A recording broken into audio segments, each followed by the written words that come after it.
여러분 안녕하십니까? 정권이 바뀌는 그날까지 날린다 시사깡통의 핵펀치입니다.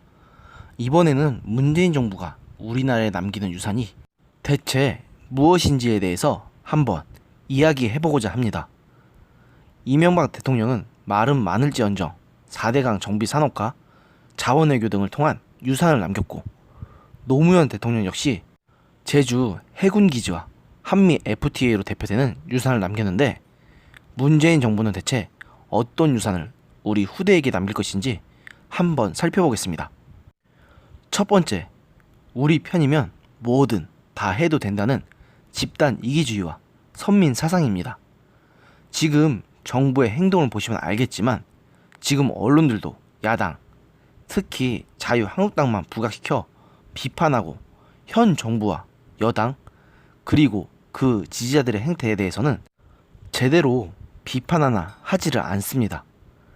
그리고 지금 정부와 코드가 맞는 인사는 그 어떤 문제가 있어도 문재인 대통령이 임명을 강행하고 있죠.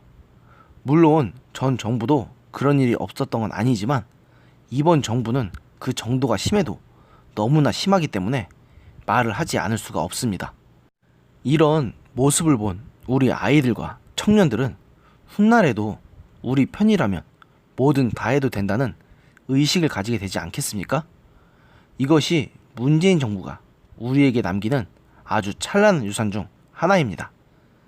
두 번째, 이미지가 좋아 보인다고 그 실체도 전혀 좋아 보이는 것은 아니라는 뼈저린 교훈입니다. 문재인 대통령이 어떻게 대통령에 당선되었는지 한번 곱씹어 봅시다. 문재인 대통령이 사람들에게 주로 어필한 것은 노무현 대통령의 친구였고 비서실장이었다, 사람이 선해 보인다, 착해 보인다 같은 긍정적인 이미지였지, 객관적으로 검증된 국정 수행 능력이 절대 아니었습니다.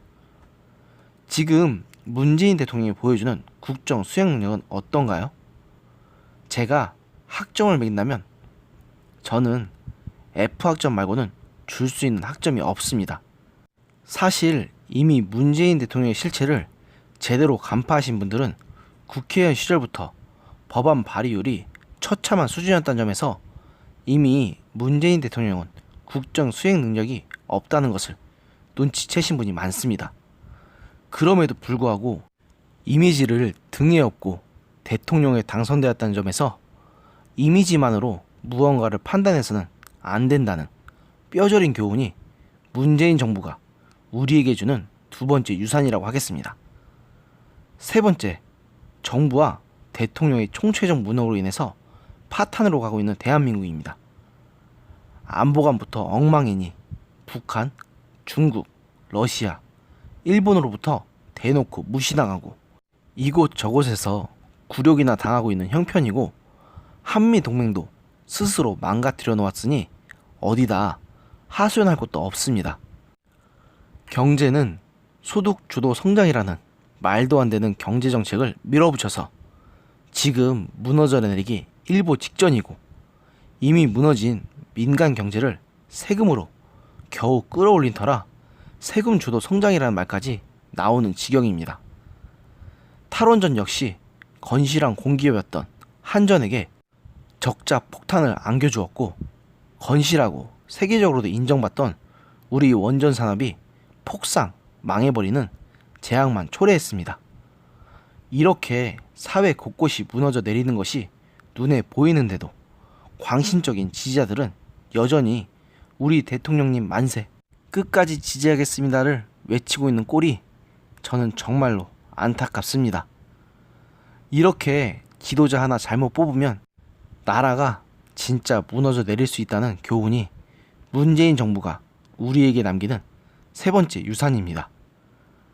이걸 이런 식으로 말하는 게 제 스스로도 참으로 안타깝습니다.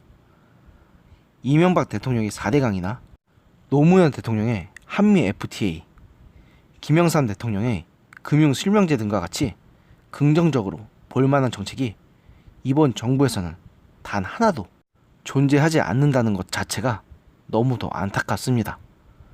이러려고 우리가 문재인 대통령을 뽑은 건 아닌데 말입니다.